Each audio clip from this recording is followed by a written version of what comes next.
أعوذ بالله من الشيطان الرجيم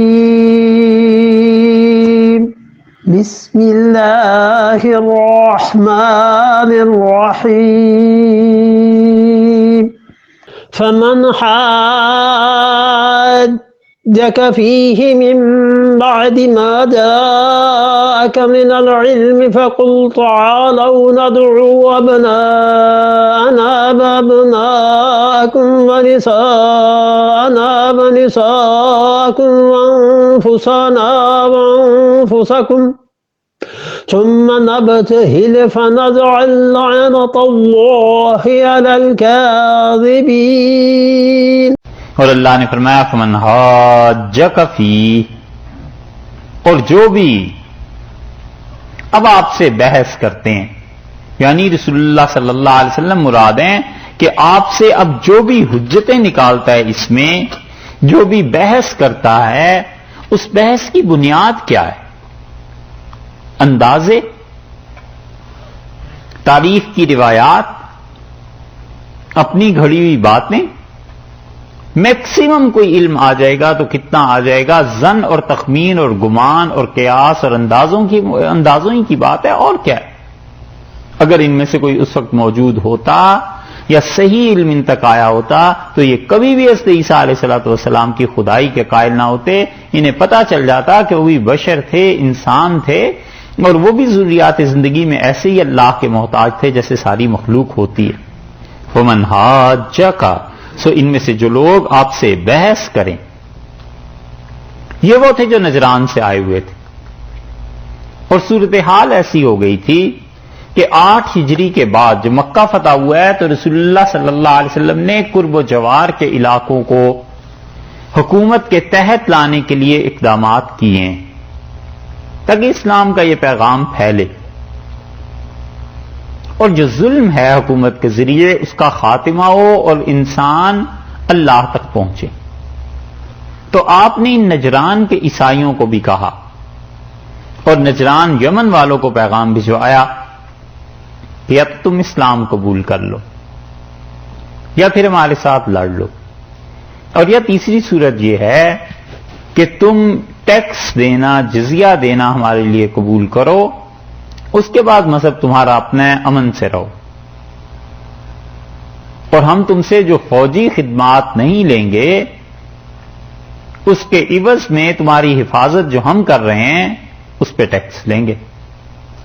یہ حضرت صلی اللہ علیہ وسلم کی شرائط تھیں، اور انہوں نے ان شرائط کو ماننے یا کوئی جواب دینے کی بجائے یہ سوچ لیا کہ چلتے ہیں اور جا کر بحث کرتے ہیں اور انہیں اپنے دین کی دعوت دیتے ہیں.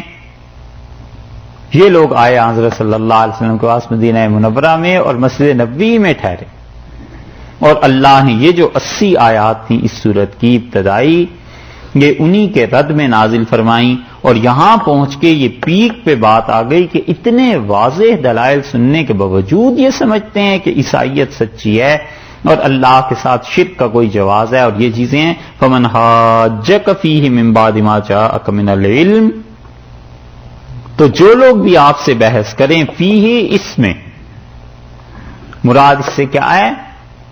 حضرت عیسیٰ علیہ السلام کے خدا ہونے کے معاملے میں، شرک میں، اللہ کی توحید میں، اللہ کی وحدانیت میں. فمن حاجک فیہ، جو ان میں سے آپ سے اب بحث کرتا ہے، من بعدی اس کے بعد کہ ما جاءک من العلم، یہ علم آ گیا آپ کے پاس. اللہ نے یہاں وحی کو علم کہا کہ قطعی، یقینی اور حتمی بات اللہ نے بیان کر دی ہے کہ یہ یہودیوں نے چاہا تھا اور وہ اپنی جان کو خود نہیں بچا سکے، اور یہودی انہیں پھانسی پہ چڑھا دیتے، ہم نے انہیں بچایا. تو جو اپنی جان تک نہیں بچا سکتے تھے، اپنی پیدائش تک میں محتاج تھے، وہ تمہارے حاجت روا بن گئے اور وہ تمہارے خدا بن گئے. یہ کیسی بات کرتے ہو؟ اور اس علم وحی کے بعد، قطعی علم کے بعد اب بھی کوئی اس گمان اور اندازے پہ آپ سے بحث کرتا ہے. فَقُلْ تَعَالَوْا نَدْعُوا أَبْنَاءَنَا وَأَبْنَاءَكُمْ، آپ ان سے صاف کہیے کہ بلاؤ پھر تم اپنے بیٹوں کو اور ہم اپنے بیٹوں کو بلا لیتے ہیں. ابنا سے کیا مراد ہے؟ رسول اللہ صلی اللہ علیہ وسلم کے تو بیٹے تھے نہیں، اور اللہ نے جمع کا صیغہ استعمال کیا ہے. اور یہ وہ دوسری بحث ہے جو میں نے آپ سے عرض کی تھی کہ عقیدے کے معاملے میں آئے گی، اور یہ اس میں ایک لفظ ایسا آ گیا ہے کہ جس پہ عقیدے کا دار و مدار ہے. اور حضرت صلی اللہ علیہ وسلم سے حکم ہے کہ آپ انہیں کہیے پھر بلاؤ اپنے بیٹوں کو. عیسائی تو بلا سکتے تھے جو بھی ان کے ساتھ تھے، اور ہم بھی بلاتے ہیں اپنے بیٹوں کو.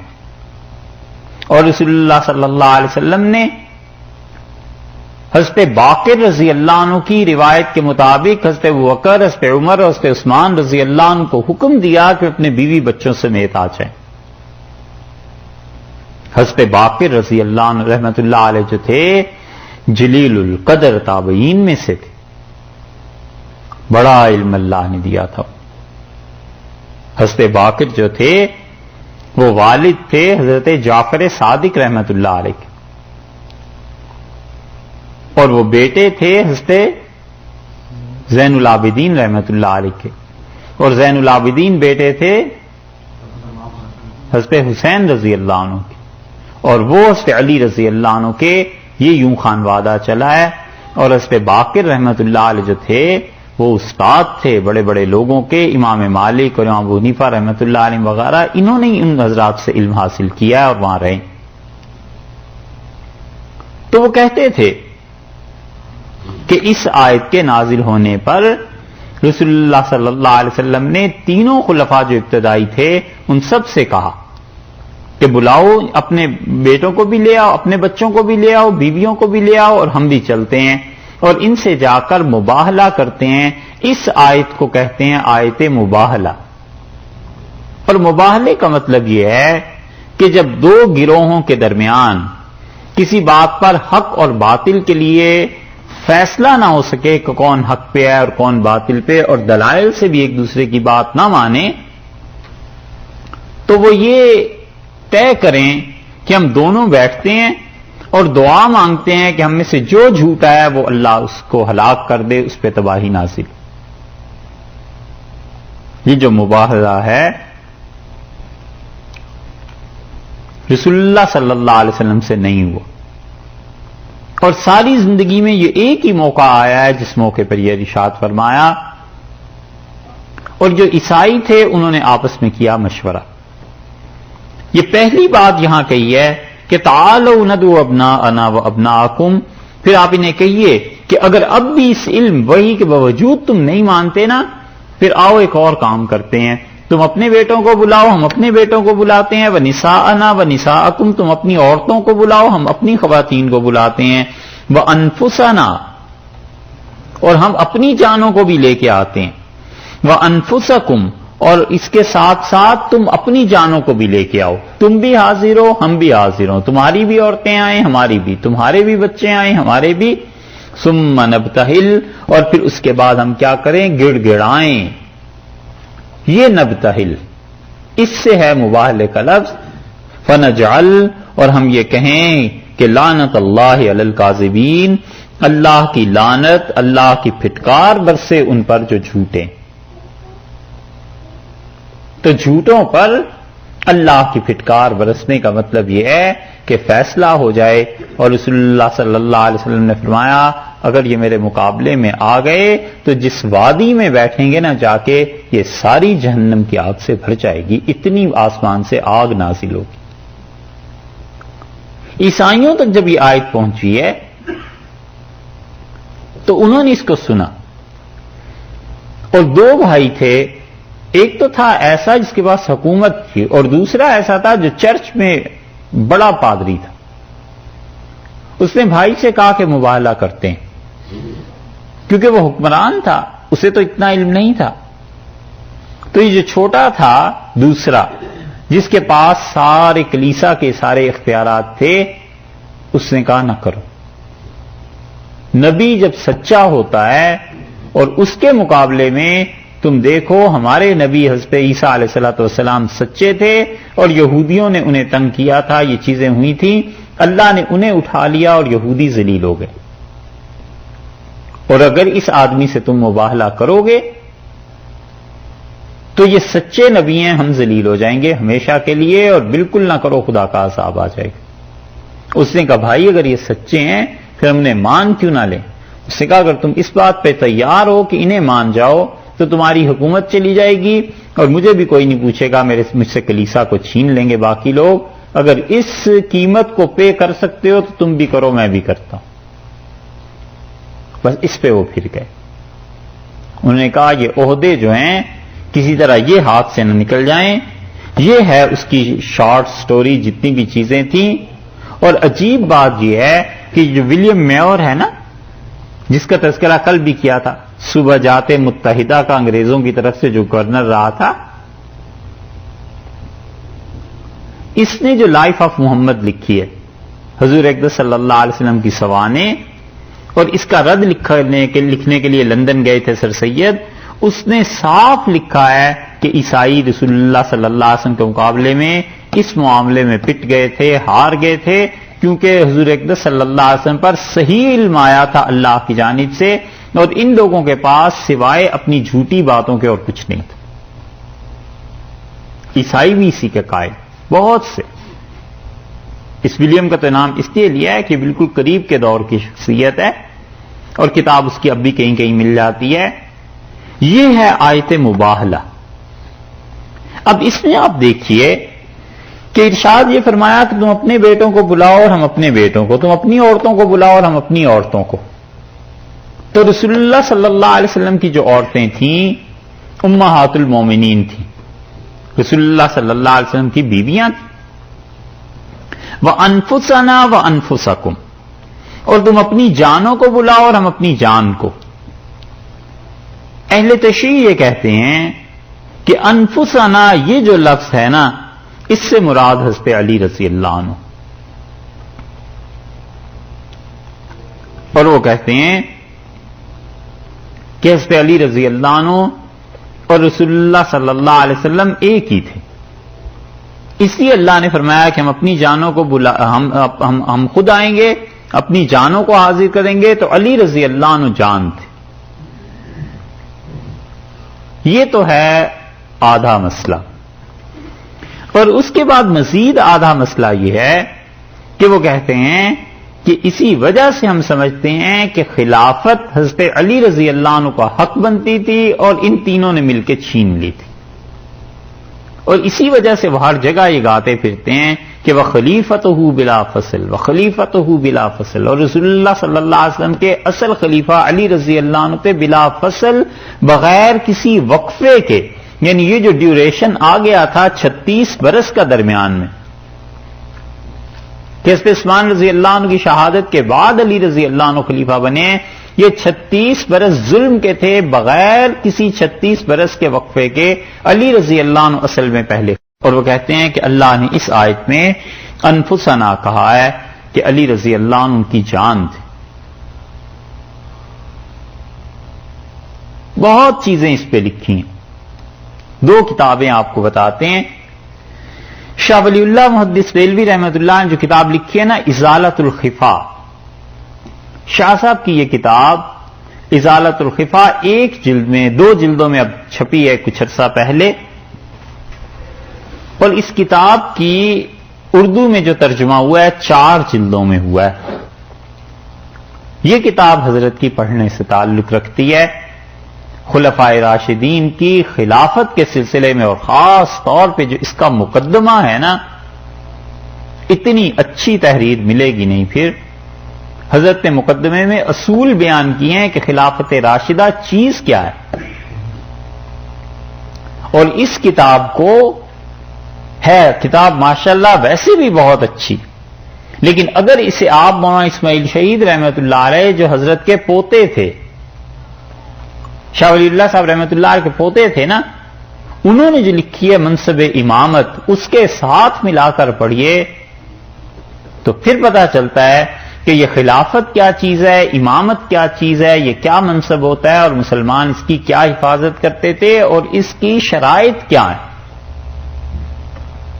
اور یہ ان لوگوں کے لیے بہت بڑا جواب ہے جو اپنی لا علمی کی وجہ سے بیچارے یہ کہتے ہیں کہ اسلام کا سیاسی نظام کیا ہے۔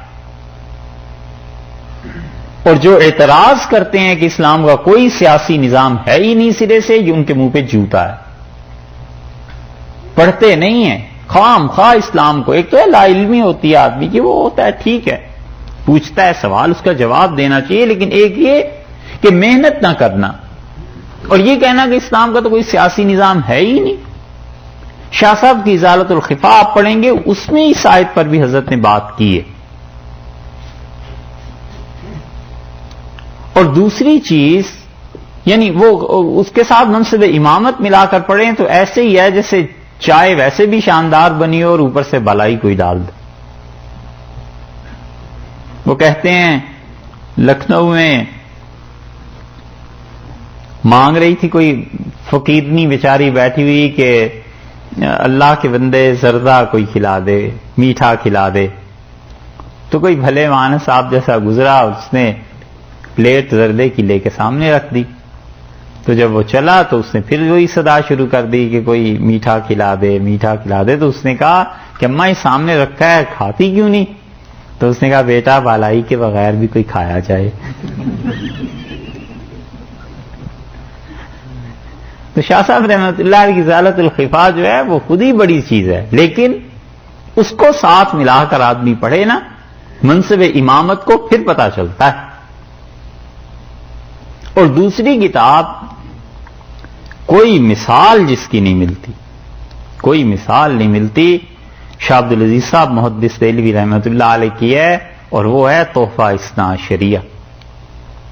اس تحفہ اثنا عشریہ کو پڑھو اور اس کے بعد کچھ مت پڑھے شیعہ سنی مسئلے پہ۔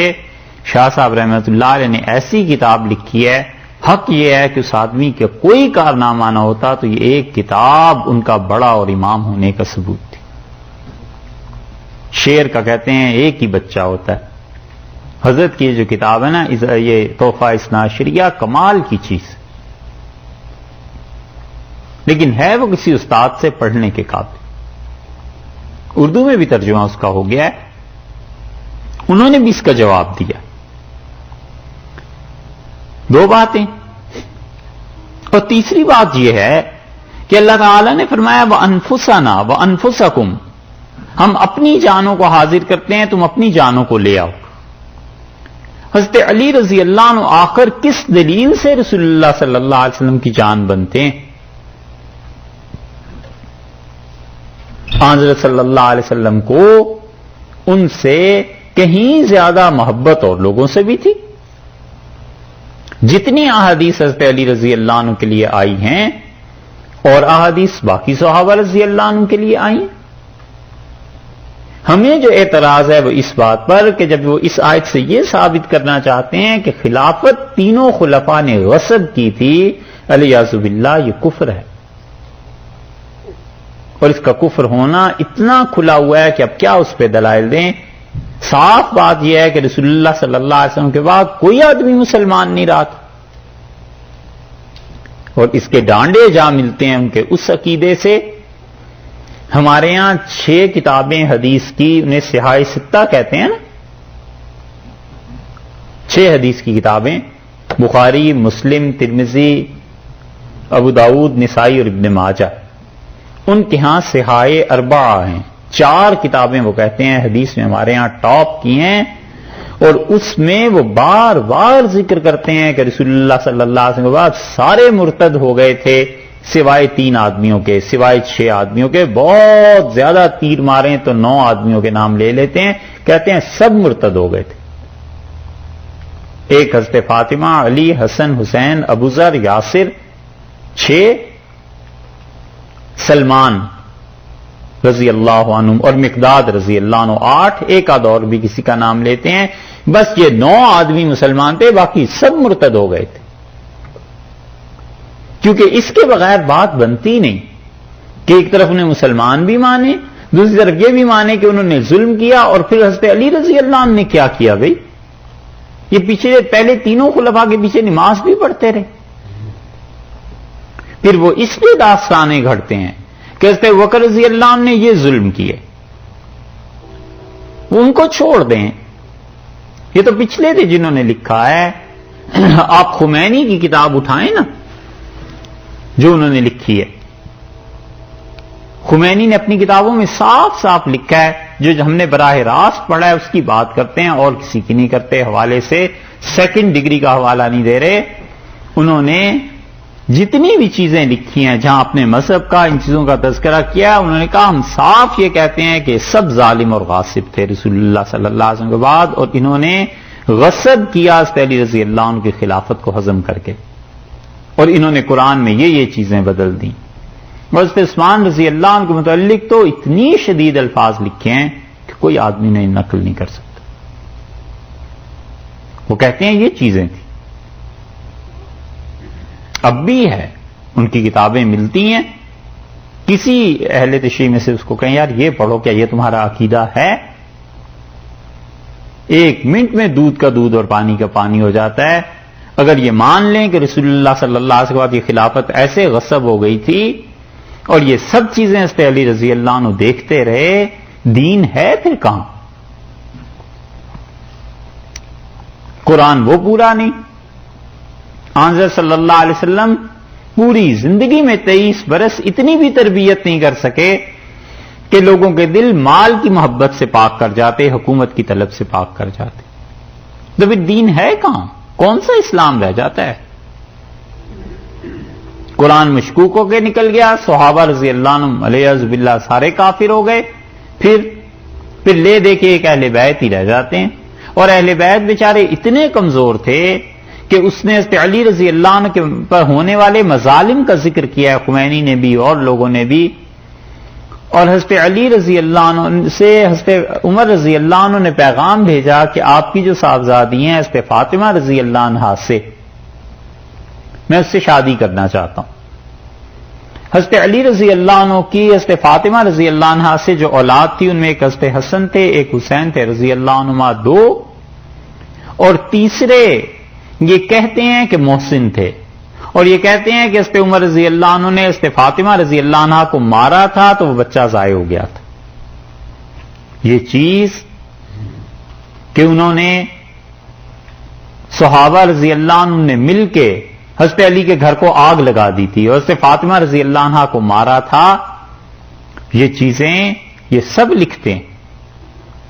اور طبقات ابن سعد کی ایک روایت کے مطابق بعض لوگوں نے لکھا ہے. اب طبقات ابن سعد جو ہے وہ چھپی نہیں تھی. شبلی نے ایک جگہ لکھ دیا الفاروق میں کہ حضرت عمر رضی اللہ عنہ کے متعلق میں کچھ نہیں کہہ سکتا، ان کا مزاج سخت تھا، ممکن ہے انہوں نے اس گھر کو، مطلب مراد ان کی یہ کہ آگ لگائی ہو، لیکن انہوں نے لکھا ہے کہ طبقات ابن سعد ہوتی تو ہم اسے دیکھتے. طبقات ابن سعد اب کب کی چھپ کے آ گئی، ایک ایک جگہ موجود ہے، اس روایت میں کوئی جان نہیں. اور اگر حضرت عمر رضی اللہ عنہ ایسے ہوتے کہ انہوں نے ان کے گھروں کو آگ لگائی ہوتی اور یہ کچھ کیا ہوا ہوتا، تو حضرت فاطمہ رضی اللہ عنہا کی اولاد جو چوتھی تھی، اگر مان لے محسن تیسرے تھے تو چوتھی ان کی اولاد تھی ام کلثوم. ام کلثوم ایک تو رسول اللہ صلی اللہ علیہ وسلم کی بیٹی ہے نا. حضرت فاطمہ رضی اللہ عنہا کو اپنی اس بڑی بہن سے بڑا تعلق اور محبت تھی، تو انہوں نے اپنی بیٹی کا نام بھی ام کلثوم رکھا تھا. ان ام کلثوم کے لیے حضرت عمر رضی اللہ عنہ نے پیغام دیا اور کہا علی میں عمر کے اس حصے میں ہوں کہ اب مجھے شادی کی کوئی ضرورت نہیں، لیکن میں نے رسول اللہ صلی اللہ علیہ وسلم سے سنا تھا کہ انہوں نے فرمایا تھا قیامت کے دن میرے ساتھ رشتہ داری اور میرے ساتھ تعلق یہ کام آئے گا، تو میں چاہتا ہوں کہ میری بیٹی رسول اللہ صلی اللہ علیہ وسلم کے گھر تھی، یہ بھی ایک تعلق تھا، حضرت صلی اللہ علیہ وسلم کا خون اس میں سے کوئی میرے گھر ہو تو یہ تعلق اور مضبوط ہو جائے، قیامت میں مجھے نفع ملے گا. حضرت علی رضی اللہ عنہ گھر گئے اور اپنی بیٹی سے پوچھا، اور اس کے بعد انہوں نے اپنے بیٹے حضرت حسن رضی اللہ عنہ سے کہا کہ حسن اٹھو اور اپنی ہمشیرہ اپنی بہن کا نکاح امیر المومنین سے کر دو. اور پھر حضرت علی رضی اللہ عنہ نے خود وہ نکاح پڑھا دیا.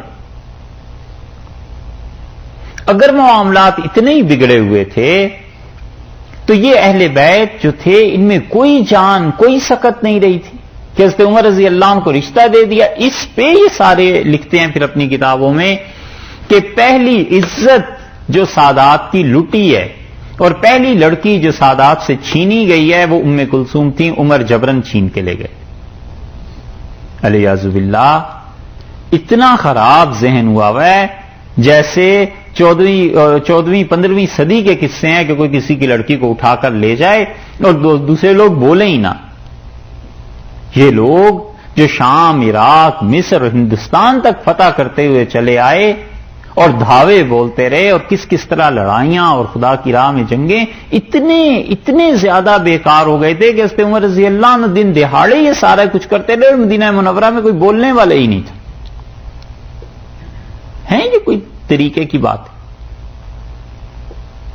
اس لیے جو انفسنا میں کہتے ہیں نا، اس پہ علی رضی اللہ عنہ داخل تھے اور پہلے تینوں خلفاء ظالم تھے، تو اس پہ علی رضی اللہ عنہ آخر پہ تینوں خلفاء کے زمانے میں کرتے کیا رہے؟ انہوں نے کیوں نہیں کہا کہ یہ ظلم ہے؟ انہوں نے کیوں نہیں کہا حضرت عمر رضی اللہ عنہ کہ ہم آپ کی خلافت کو نہیں مانتے؟ حضرت بکر رضی اللہ عنہ کو کیوں نہیں کہا؟ یہ ایسے سوالات ہیں جس کے لیے ایک جھوٹ بولا، پھر اور جھوٹ، پھر اور جھوٹ، پھر اور جھوٹ، جھوٹ پہ جھوٹ بولتے چلے گئے، اور حتیٰ کہ آخر پہ آ کے یہ بھی ہو گیا کہ جھوٹ بولنا اس دین میں عبادت ہے، تقیہ۔ یہ آپ اس کی تفصیلات پڑھنا چاہیں، حضرت کی کتاب پڑھیے تحفہ اثنا عشریہ، اور تحفہ اثنا عشریہ کا رد شیعہ نے لکھنے کی کوشش کی۔ حامد حسن خان وغیرہ تھے، خان تو نہیں تھا، خیر خان کیوں ہوتے جی؟ ہاں، حامد حسن تھے، سید تھے، لکھنؤ کے۔ 22 جلدیں لکھی ایک جگہ، اور 22 جلدوں میں سے 8 تو ہم نے دیکھی ہیں۔ مجال ہے جو حضرت نے جو پوائنٹ اٹھایا ہے کہ یہ چیز اس کا جواب ہو، حضرت علی رضی اللہ عنہ کی فضیلت میں حدیثیں لکھتے چلے گئے کہ حدیث میں یہ آیا۔ یہ بھی حضرت علی رضی اللہ عنہ کے صحابی ہونے کا، ان کے افضل ہونے کا کون ہے جو قائل نہیں؟ ہم تم سے بڑھ کے امیر المومنین رضی اللہ عنہ کی عزت کرتے ہیں، مگر جو پوائنٹ ہے اس کا جواب دو۔ حضرت تو یہ پوچھتے ہیں کہ حضرت علی رضی اللہ عنہ اور اہل بیت اتنے کمزور ہو گئے تھے کہ یہ سب کچھ ہو رہا تھا ان کے سامنے اور اہل بیت میں سے کوئی نہیں اٹھا احتجاج کرنے کے لیے۔ خلافت تھی، ظلم تھا۔ اور حضرت کہتے ہیں کہ ہمارا سوال تو یہ ہے کہ حضرت صلی اللہ علیہ وسلم کی تربیت پہ، ان کی تعلیم پہ جو حرف آتا ہے اس کا جواب دو، یہ کیا چیز ہوگی؟ اس کا کوئی جواب نہیں۔ 8 جلدیں ہم نے دیکھی، اس میں اس سندوں کا ذکر کہ فلاں سند سے حضرت علی رضی اللہ عنہ کی فضیلت ثابت، فلاں سے فلاں سے فلاں سے۔ بھئی ہم مانتے ہیں حضرت علی رضی اللہ عنہ کی عزت احترام، امیر المومنین رضی اللہ عنہ کا کوئی احترام نہ کرے، کیا ایمان سے نکلنا؟ لیکن جو اصل بات ہے اس پہ نہیں آتے۔ یہ ایسے ہی ہے جیسے یہودی اور عیسائی سے ہم بات کرنے لگے اور کہیں تم مانو کہ حضرت عیسیٰ اور موسیٰ علیہ السلام خدا کے نبی تھے۔ ارے بھئی نبی تو مانتا ہوں، لیکن یہ نہیں مانتا کہ وہ آخری نبی تھے۔ آخری نبی رسول اللہ صلی اللہ علیہ وسلم۔ وہ کہے نہیں تم نبی مانو، بھئی نبی تو مان ہی رہا ہوں لیکن آخری نہیں مان رہا، آخری مانوں تو ایمان سے جاتا ہوں۔ وہ کہتے ہیں نہیں نبی تھے۔ میں کہتا ہوں بھی نبی تھے لیکن آخری نہیں تھے، بس اس پہ نہیں آنا۔ تو اس لیے یہ جو ہے نا انفسنا، اس سے ہمیں بحث نہیں، ہمیں بحث ہے اس سے کہ خلافت حضرت علی رضی اللہ عنہ کی وہ بلا فصل ثابت نہیں ہے۔ یہ کفر کا جملہ ہے ایک طرح سے، کہ کوئی اگر یہ سمجھتا ہے کہ تینوں خلفاء نے خلافت غصب کر لی تھی، کیونکہ حضرت ابوبکر رضی اللہ عنہ کی خلافت وہ امام ابو الحسن اشعری رحمۃ اللہ علیہ کے نزدیک نص قطعی سے ثابت ہے، اور رسول اللہ صلی اللہ علیہ وسلم اپنی جگہ پہ حضرت ابوبکر رضی اللہ عنہ کو ہی بٹھا کر گئے تھے، اور انہوں نے پھر حضرت عمر رضی اللہ عنہ کو بٹھایا، اور ان کے بعد عثمان اور پھر علی رضی اللہ عنہ ہیں۔ ہمارا عقیدہ ہے جس ترتیب سے اللہ نے ان کی خلافت دی تھی، اگر یہ خلافتیں نہ بھی ہوتی تو بھی ان کی افضلیت ایسے ہی تھی۔ حضرت علی رضی اللہ عنہ پھر بھی چوتھے نمبر پر ہی تھے، وہ ان سے پہلے نہیں تھے۔ یہ ہے بات کہ خلیفہ بلا فصل ہونے کا کیا مطلب وہ لیتے ہیں۔ ہم کہتے ہیں رسول اللہ صلی اللہ علیہ وسلم کے خلیفہ ایک ہی آدمی تھے، اور وہ حضرت ابوبکر رضی اللہ عنہ تھے، حتیٰ کہ اس کے بعد حضرت عمر رضی اللہ عنہ جو آئے ہیں وہ مسلمانوں کے امیر تھے، امیر المومنین تھے، مومنین نے اپنا امیر مقرر کیا تھا۔ حضرت صلی اللہ علیہ وسلم کی نص سے یہ ثابت نہیں ہے کہ خلیفہ عمر ہوں گے رضی اللہ عنہ۔ ہم تو اتنی احتیاط کرتے ہیں۔ اور وہ کہتے ہیں انفسنا سے مراد حقیقتاً حضرت علی اور رسول اللہ صلی اللہ علیہ وسلم میں کوئی فرق نہیں تھا، اور اس سے بھی زیادہ زیادتی وہ جب کرتے ہیں جب کہتے ہیں ان میں سے کئی ایک کہ وہی اصل میں تو حضرت علی رضی اللہ عنہ ہی کے لیے آئی تھی، جبریل بھول کے ادھر چلے گئے. یہ ہے ظلم. ایک صاحب نے یہ بیان کیا اور کتابوں میں بھی بعض جگہ انہوں نے یہی لکھا. ہم نے کہا کہنے لگے جی یہ تو کفر ہے. میں نے کہا یہ تو کفر ہے ہی ہے، لیکن جو اس عقیدے کا قائل ہو کیا تم اسے بھی کافر کہتے ہو یا نہیں؟ اس پہ پھنس کے، اس لیے کہ اپنے ہی بھائی کہتے تھے نا، تو اب کیسے کہیں کہ وہ بھی کافر ہے؟ میں نے کہا اس کو بھی مانو. یہ ماننا کہ حضرت علی رضی اللہ عنہ پر وہی آنی تھی اور غلطی سے رسول اللہ صلی اللہ علیہ وسلم کی طرف جبریل گئے تھے، یہ کفر ہے. تو یہ بھی کہو جو اس بات کو مانتا ہے وہ بھی کفر کا اقرار کرتا ہے. پورا دین اکھیڑنا ہے.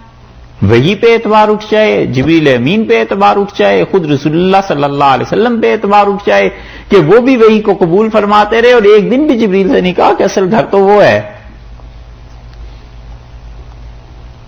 جہاں ڈاک جانی تھی وہ ہے، ادھر کہاں آ گئے؟ الیاذ باللہ. یہ سب خرافات ہیں، ایک سے ایک بڑی چیز کے قائل ہیں. اس لیے جب انقلاب آیا نا ایران کا، پورے عالم اسلام میں جتنے نوجوان تھے، جذبہ تھا نا بہت. حضرت علی رضی اللہ عنہ سچ کہتے تھے. وہ کہتے تھے کہ انتم اتباع کل نائکن، جو چیخ چیخ کے بولے، جذباتی باتیں کرے خون گرم کرنے کی، تم ان کے پیچھے چل پڑتے ہو اور تم میری بات نہیں سنتے. اور اللہ کی قسم، یہ نہج البلاغہ کا خطبہ ہے، اللہ کی قسم معاویہ میرے ساتھ سودا کر لیں تو میں اپنے 10 فوجی دے دوں اور ان کا 1 لے لوں، وہ اتنے اچھے ہیں اور تم اتنے برے میرے حصے میں آئے ہو. اشباہ الرجال، وہ جو مرد نہیں ہیں اور مردوں کی محض شکلیں رہ گئی. بڑے زبردست خطبات ہیں امیر المومنین رضی اللہ عنہ کے، رضی نے جمع کیے ہیں اور سارے اصل بھی نہیں. خیر یہ تو ایک الگ موضوع ہے، بہت دور چلے گئے.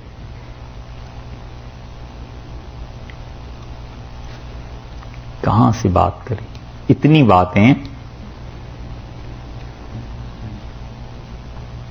اچھا، حضرت علی رضی اللہ عنہ جو تھے وہ ایک الگ شخصیت ہیں.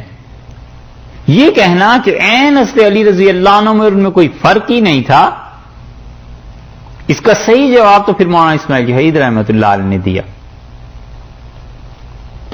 یہ جب حضرات لکھنؤ گئے تو اس زمانے میں اہل تشیع جو بھی تھے، ایک حد تک ادب احترام تھا حضرت کے گھرانے کا. شاہ ولی اللہ رحمۃ اللہ علیہ کا گھرانہ پورا ہندوستان جانتا تھا. اور یہ جو اورنگزیب پہ تنقید کرتے پھرتے ہیں نا کہ اس نے باپ کو قتل کرا دیا اور بھائی کو قتل کروا دیا، یہ دارا شکوہ جو تھا یہ سب سے بڑا مخالف تھا سنیوں کا. اور اول تو دین ہی کوئی نہیں تھا، اور جس دین کو وہ ترجیح دیتا تھا وہ صحابہ رضی اللہ عنہ پہ تبرہ کرتا تھا اور کہتا تھا خلافت علی رضی اللہ عنہ سے چھینی گئی اور اگر اب مجھے حکومت ملی تو وہ چیزیں واپس آئیں گی. اسی لیے اورنگزیب رحمت اللہ علیہ جب اپنی اولاد میں تقسیم کر گئے تو لاہور میں ایک مولوی صاحب نے خطبہ دیا اور اورنگزیب کے بیٹے وہ تھے وہاں پہ، اور وہ متاثر تھا اپنے چچا دارا شکوہ سے، اور اس نے کہا کہ خبردار جو کبھی خطبے میں جمعے میں خلفاء کا نام لیا. بڑی جرت والے تھے بھائی، اللہ غری کے رحمت کرے. انہوں نے ممبر پہ ہی کھڑے ہو کے کہا، انہوں نے کہا کہ میں ہمیشہ خطبے میں خلفاء کا نام لیتا رہوں گا. زندگی میں 3 خواہشات کی تھیں، ایک حج کی اللہ نے پوری کرا دی، دوسرا چاہتا تھا قرآن یاد ہو جائے، وہ بھی اللہ نے فضل فرمایا ہو گیا، تیسری شہادت کی تمنا ہے شاید آپ کے ہاں ہی پوری ہو جائے. وہ اتنا دلیر تھا، اس نے بھی وقت نہیں لگایا، جمعے کے بعد کہا اس کو قتل کر دو، قتل کر گیا. یہ دارا شکوہ کا اثر تھا. اور وہ لکھنؤ میں جب حضرت پہنچے تو ادب احترام کا بہرحال کچھ زمانہ تھا، بحث شروع ہوئی اور اہل تشیع نے کہا کہ ہم آپ کے ساتھ جہاد میں جاتے ہیں مگر آپ یہ کہیے کہ اللہ نے فرمایا کہ انفسنا و انفسکم، تم اپنی جانوں کو لاؤ اور ہم اپنی جان کو لائیں۔ تو مولانا اسماعیل شہید رحمۃ اللہ علیہ نے کہا کہ یہ جو ساری بات، اس نے بھی حدیث پڑھی، اس نے کہا رسول اللہ صلی اللہ علیہ وسلم نے فرمایا کہ علی کی جان میری جان، علی کا خون میرا خون، علی کا جسم میرا جسم، علی کی روح میری روح۔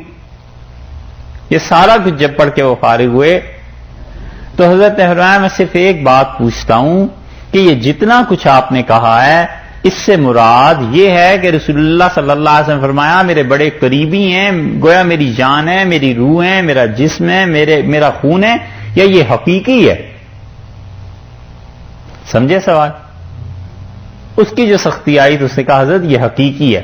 فرمایا اچھا اگر یہ حقیقت میں ایسے ہی ہے تو فاطمہ سے نکاح کیسے ہو گیا؟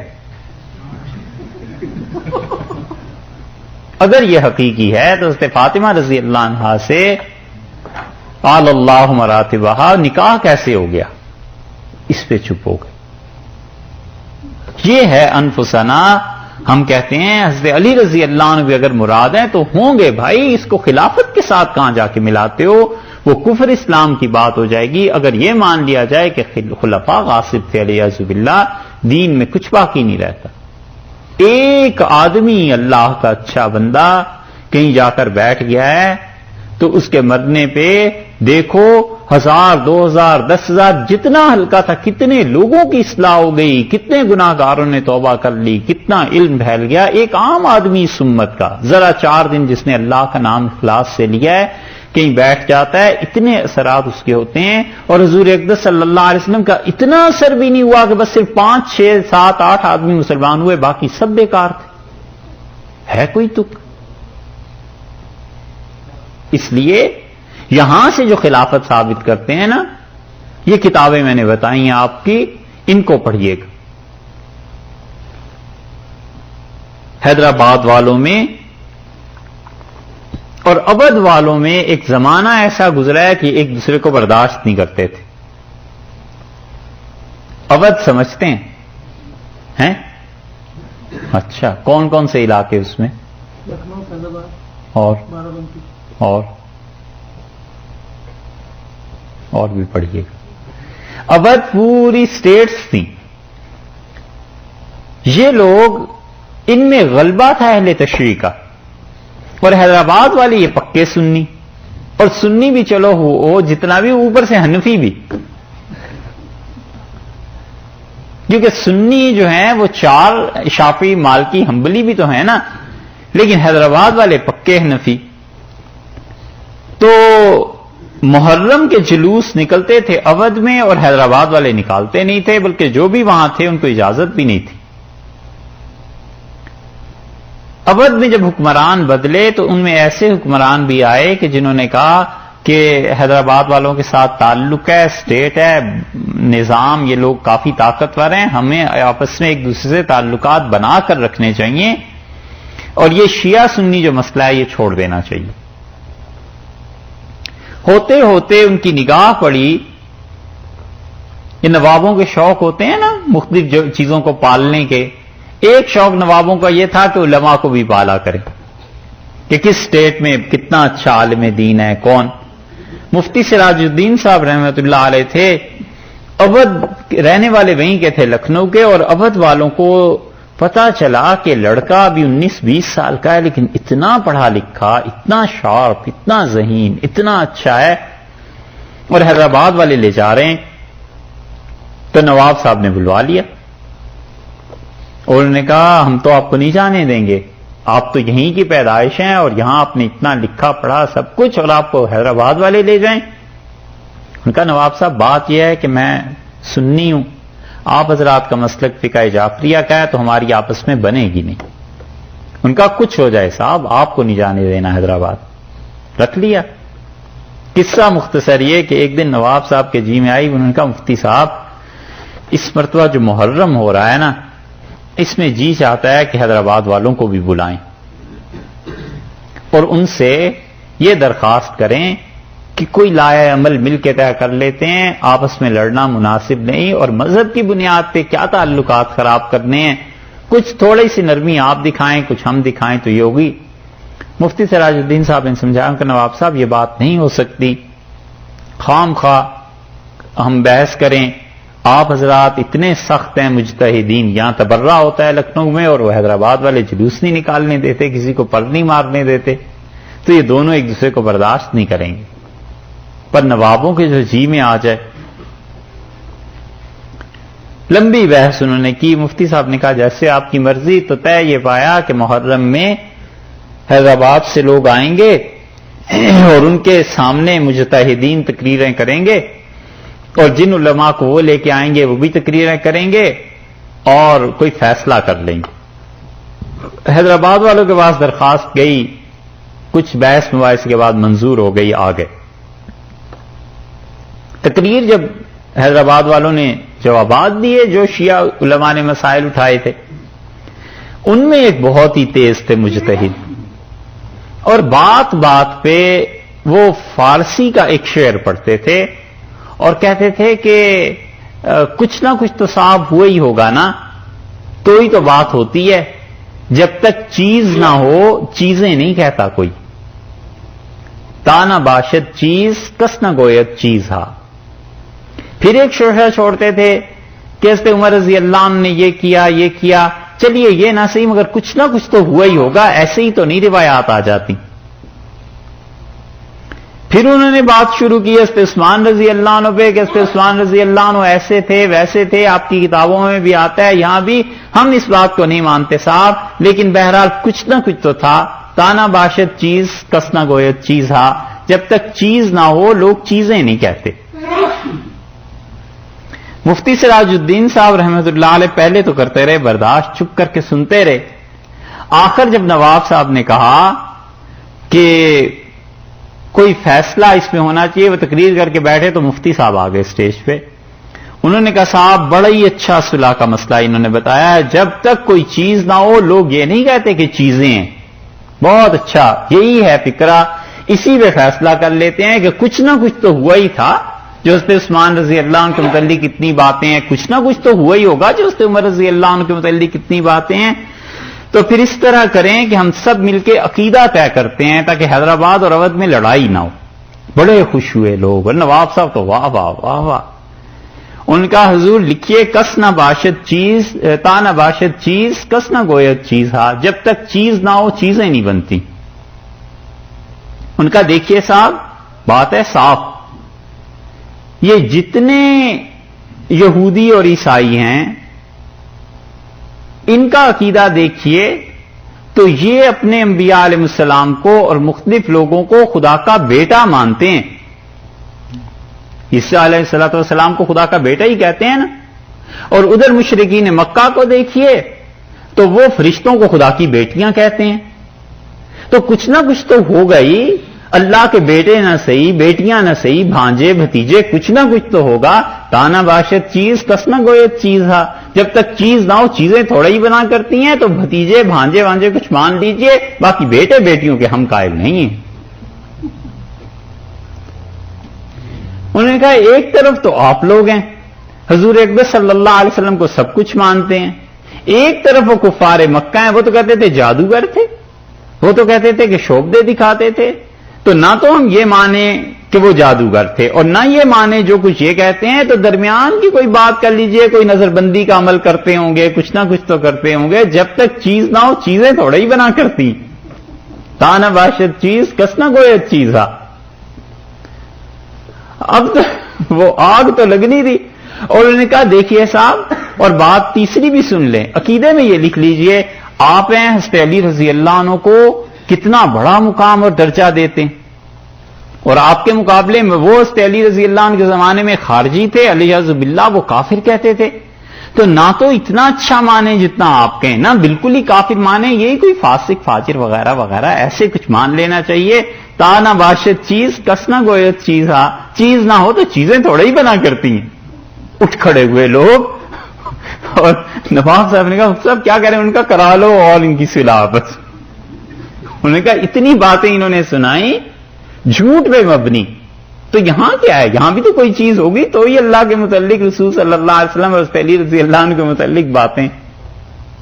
تو یہ کہنے کا مطلب یہ ہے کہ جھوٹ جو سنتے ہیں اور چلاتے ہیں ایسے ہی ہے.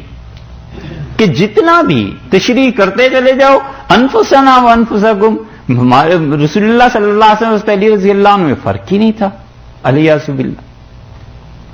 اس لیے یہاں پر یہ جو چیز ہے ہم کہتے ہیں اگر حضرت علی رضی اللہ عنہ ثابت بھی فرض کر لو ہو جائیں اور اہل بیت کا اور سادات کی سارا تفوق اور برتری ثابت بھی ہو جائے تو بھی رسول اللہ صلی اللہ علیہ وسلم کے جو باقی صحابہ کرام رضی اللہ عنہم تھے ان کو کافر کہنا اور علیہ باللہ ان کو غاصب کہنا یہ پورے دین کی بنیاد اکھیڑنا ہے۔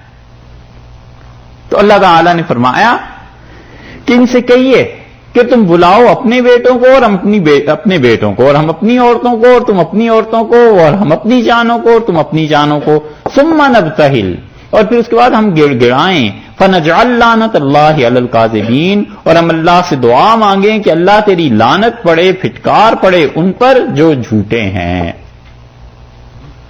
اس پہ وہ نہیں آئے، اور انہوں نے رسول اللہ صلی اللہ علیہ وسلم سے طے کیا کہ آپ جتنا ہمیں کہتے ہیں جزیہ ہم دینے کے لیے تیار ہیں۔